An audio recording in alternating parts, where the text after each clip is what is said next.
Por incrível que pareça, ainda hoje, muitas pessoas ainda criticam a miscigenação, dizendo que ela destrói raças, culturas, etc. Mas essa é uma ideia tão estúpida que pode ser refutada com algo que é literalmente ensinado no ensino médio, ou pelo menos deveria ser ensinado, que é a teoria de Mendel. E mais que isso, infelizmente algo super importante sobre a teoria não é ensinado na escola, que é a resposta desse vídeo. Bom, então ficou interessado? Então fique por aqui. Eu sou Gustavo Lustosa e você está no Biologia Política, um canal de divulgação científica, mas também da análise política. Nós lutamos então pelas famosas políticas públicas baseadas em evidências. Nós lutamos então pela conservação ambiental, saúde pública, defesa da democracia, da educação e a melhoria do nosso sistema político. Se interessou? Então fique por aqui. Se inscreva no canal, ative o sininho, compartilhe com os amigos entre os links que estão na descrição. Você já fez tudo isso, então vem comigo. Bom, olá pessoal, não esqueçam, né, a gente está sempre ativo lá na página do Facebook e no Instagram, e agora nós temos nosso site também, entre outras coisas, né, que podem aparecer que vão estar na descrição. Pois bem, né, antes de entrar sobre a questão da miscigenação, racismo, que aí é um assunto muito complexo que eu vou tratar em próximos vídeos, eu queria aqui tratar um pouquinho sobre a teoria de Mendel. Foi uma teoria muito importante, que um padre, inclusive agustiniano, chamado Mendel, descobriu, e na época nem foi aceito pela comunidade científica, só foi redescoberto mais tarde, depois que ele morreu, que ele descobriu que a herança, né, as características que nós herdamos, elas são passadas por partículas, uma partícula da mãe e uma partícula do pai, que mais tarde foi chamada de genes, que nessa combinação em par, né, forma principalmente as características que nós temos. Né? Claro, isso falando bem resumidamente. Além disso, o que ele descobriu, né, que essa associação pode ser feita cálculos matemáticos, mas uma das coisas que eu acho que qualquer pessoa já se perguntou quando estava na escola sobre essa área foi sobre a questão da dominância. Né? Mendel já tinha descoberto, através das suas experiências com ervilhas, que alguns desses genes, na verdade é correto falar alelo, mas vou falar gene que a maioria vai entender, eles são dominantes, ou seja, quando você tem a cópia desse gene, não importa qual seja a cópia do outro, se vai ser igual a ele ou diferente, ele sempre vai manifestar aquela característica. É o famoso azão, azinho, tá? Ou seja, se o gene azão, em tese, por exemplo, ele dá a cor preta, se um dos pais, pai ou a mãe, ter o gene azão e passar isso para o filho vai ter a cor preta, independentemente se a mãe ou o outro pai, progenitor, melhor dizendo, tiver o gene azinho, ok? É isso basicamente que é a dominância. Né? Existe também a codominância e tal, mas eu não vou entrar aqui no mérito. Pois bem, e eu acho que todo mundo fez essa pergunta na escola, que é, mas professora, se o gene é dominante, por que não é todo mundo que vai ter essa característica? Por exemplo, por que não é todo mundo negro? Por que não é todo mundo tem 6 dedos? Porque também é um gene dominante? Eu fiz essa pergunta, tenho certeza que você também fez. Mas, infelizmente, nem todos os professores sabem responder essa pergunta corretamente. E nem minha professora soube. Ela deu uma resposta que seria, por exemplo, a evolução, que nem sempre uma característica, por mais que ela seja dominante, ela seja positiva, e essa resposta não está errada, mas uma resposta correta. Na verdade, a resposta para essa pergunta demorou para surgir. Na verdade, pouca gente explica isso, mas quando foi redescoberta a teoria de Mendel, os primeiros evolucionistas não gostavam muito dela, por incrível que pareça. Quando Darwin criou a teoria dele, Darwin foi contemporâneo do Mendel.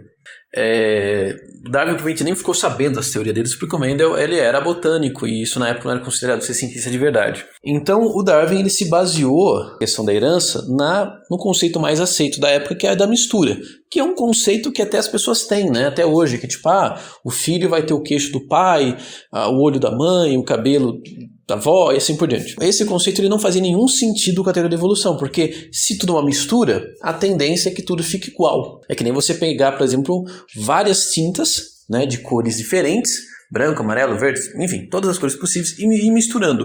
Com o tempo você vai ter uma cor só.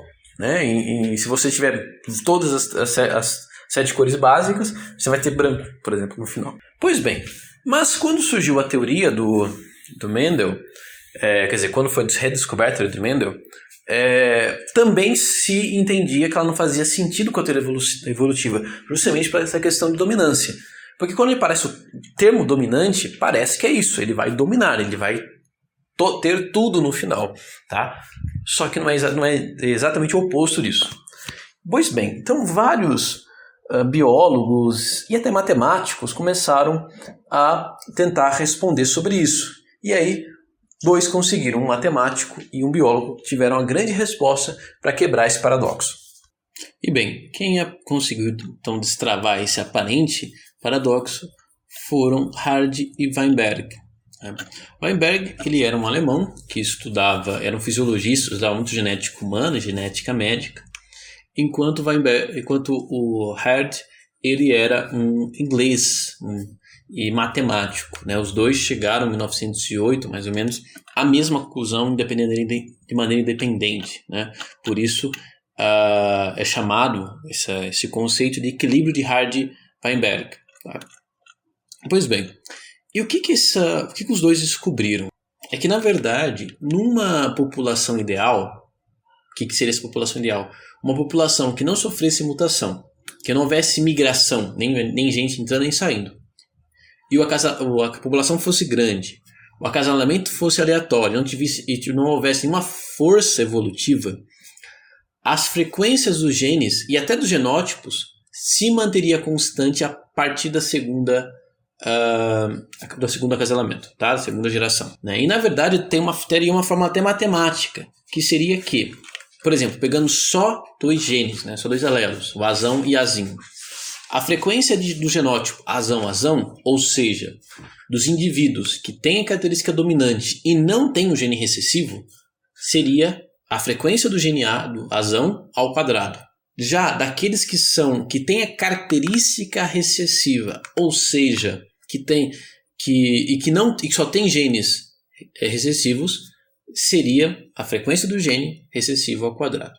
Já os heterozigóticos, aqueles que vão ter a característica dominante, porém vão ter o gene recessivo também, vai ser 2 vezes PQ, ou seja, 2 vezes a multiplicação entre a frequência do gene azão e do gene azinho. Parece complicado, mas não é, tá? Vamos, por exemplo, pegar um caso bem simples, um mundo em que eu tenho uma cidade, 500 homens de cabelo preto e 500 mulheres ruivas. E metade é azão e metade é azão-azinho. Não é assim que funciona a cor de cabelo, tá? Mas vamos supor isso. Azão é a cor de cabelo preto e azinho é o ruivo, tá? Só isso. É muito comum a gente ver na TV, né, em jornais, revistas, assim, os ruivos vão acabar em 100 anos, tá?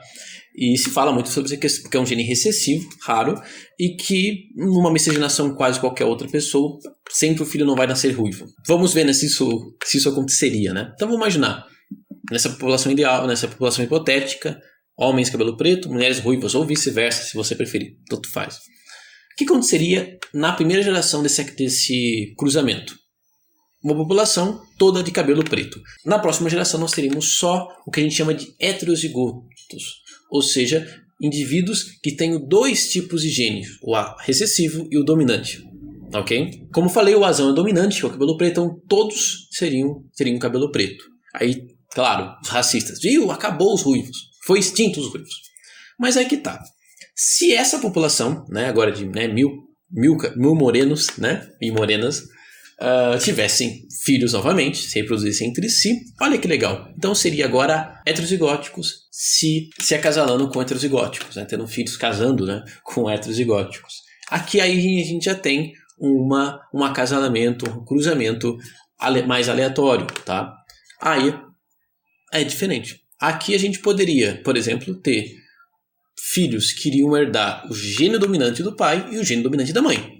Iam ser homozigóticos dominantes, ou seja, iam ter cabelo preto e não teriam nenhum gene recessivo. Também teríamos filhos que iriam herdar o gene dominante de um dos pais, mas o gene recessivo também, porque os pais têm gene recessivo. Então eles seriam heterozigóticos. E teríamos filhos que iriam herdar o gene recessivo de um dos pais e o gene recessivo do outro também. E assim nasceriam ruivos. Alô? Olá? Então olha aqui. Então o que aparentemente na primeira geração do cruzamento seria o fim dos ruivos, os ruivos reapareceram. Ok? Por quê? Porque o gene recessivo que causa, que gera a ruivice, não foi extinto. Ele ainda estava na primeira geração, só que ele não estava se manifestando, ele estava expressando a sua característica, porque ele é dominante. Mas bastou ter um cruzamento entre duas pessoas que têm um gene recessivo e esse filho herdar o filho herdar o gene recessivo, que ele expressa essa característica, ok? Se sempre 1000 pessoas é muito pouco, né? Mas uma população um pouco maior, provavelmente isso iria seguir a lei do Hardy-Weinberg, né? Vamos imaginar que, né, todos os casais tiverem em média 2 filhos, tá? Ou seja, a população não aumentou, só para facilitar os cálculos. Então, tanto na primeira, quanto na segunda, quanto na terceira geração, sempre foram 1000 pessoas, ok? Pela lei do Hardy-Weinberg, o que acontece? A tendência é que, então, que eu possa calcular a frequência dos genótipos pela frequência dos alelos. Qual que é a frequência dos alelos? Ou seja, qual a proporção que tinha, desde o início, vai ter até o final, de alelos recessivos? Metade, ok? Metade dos indivíduos eram recessivos, eram homozigóticos recessivos, ou seja, só tinham genes recessivos, desde o começo. E qual que era, então, a proporção do gene dominante? Metade também, então 0,5. Então, a proporção do genótipo azão vai ser 0,5 vezes 0,5, que é 0,25. Do azão azinho, 0,5. E do azinho 0,25. Nesse caso, ok? O que isso quer dizer? Que nessa população hipotética, se ela seguir a lei do Hardy-Weinberg, 1/4 da população vai ser homozigótica dominante, ou seja, vão ser pessoas com cabelo preto e que não têm um gene recessivo, eles não podem ter filhos ruivos em nenhuma circunstância, tá? A menos que uma mutação, alguma coisa muito louca, mas tirando esses casos super raros, eles não podem ter filhos ruivos. 1/4 da população serão ruivos e metade da população será pessoas de cabelos pretos, mas que eventualmente podem ter filhos ruivos, tá? Porque eles têm um gene recessivos. É isso. Então veja, de fato, há em longo prazo um aumento um pouco da proporção do dominante, né? No começo era metade, passou para 2/3, para 3/4. Né? Mas veja que não houve a extinção do gene recessivo, ele continua ali, ok? Isso novamente numa situação em que não há forças evolutivas, onde não há seleção sexual, entre outras coisas, tá? Mas você fala assim, mas o que adianta então uma lei dessa se essa é uma lei tão específica? Tem muita coisa. Essa lei serve, por exemplo, para saber se uma população está evoluindo, dá para perceber os efeitos de alguma força evolutiva. Dá para descobrir também sinais de endogamia, alguns tipos de doenças, etc, etc, etc. Então tem várias aplicações para isso. Quem for fazer biologia vai se deparar com isso de maneira muito mais profunda e completa do que eu estou passando aqui para vocês. Pode ter certeza disso, tá? Entre outras continhas matemáticas, tá? Mas o importante é, mesmo quando há um desvio, não vai mudar tudo isso, tá? Então, o que já é bem confirmado é o que é que pode acabar com o gene, ok? Basicamente, se as pessoas que têm esse gene não se reproduzirem, ok? Então, quando alguém fala que um grupo não pode se miscigenar, senão ele está acabando com a raça dele, na verdade, se essa pessoa, ao invés de se miscigenar, ficar sem ter filhos, ela está fazendo muito mais mal à sua raça, etnia, tribo, seja lá o que for, do que se ela estivesse se miscigenando, porque ela não está passando seus genes em diante. E é justamente isso que faz com que um gene desapareça, que uma raça, uma cultura, etc., não desapareça, porque ela não vai ter ninguém que vai herdar tanto a herança genética quanto a herança cultural, por exemplo. E além, é claro, de forças evolutivas, por exemplo, se todo mundo achar ruivo feio e não querer se relacionar com ruivo, aí sim é possível que esse gene desapareça da face da Terra, tá? Ou, sei lá, existe uma pressão evolutiva que ruivo sofra alguma doença e coisa e tal, e a maioria dos seus indivíduos não consigam chegar à idade adulta para ter filhos, é uma outra opção. Então, são várias opções. Então, nesses casos, né, aí sim a gente pode falar de um fim de algum gênero, de alguma raça, de uma característica. Mas a simples miscigenação, não. Muito pelo contrário. A miscigenação ela é justamente o caso da reprodução aleatória, que leva justamente a uma maior diversificação da sociedade e a que esse gene seja passado em diante. Bom, então é isso. Espero que tenha ficado claro. Eu sei que é um assunto um pouquinho chato que envolve matemática, tá? E sim, eu sei que tem muito mais coisa complexa por detrás dessa questão da miscigenação, o par, etc. Vai ficar no próximo vídeo. Mas eu queria aqui trazer para vocês esse ponto. Então lembre-se disso. Não existe nenhuma base científica para você ser contra a miscigenação, por exemplo. Ok? Então é isso. Valeu. Falou. Dúvidas, críticas, sugestões estão aqui nos comentários.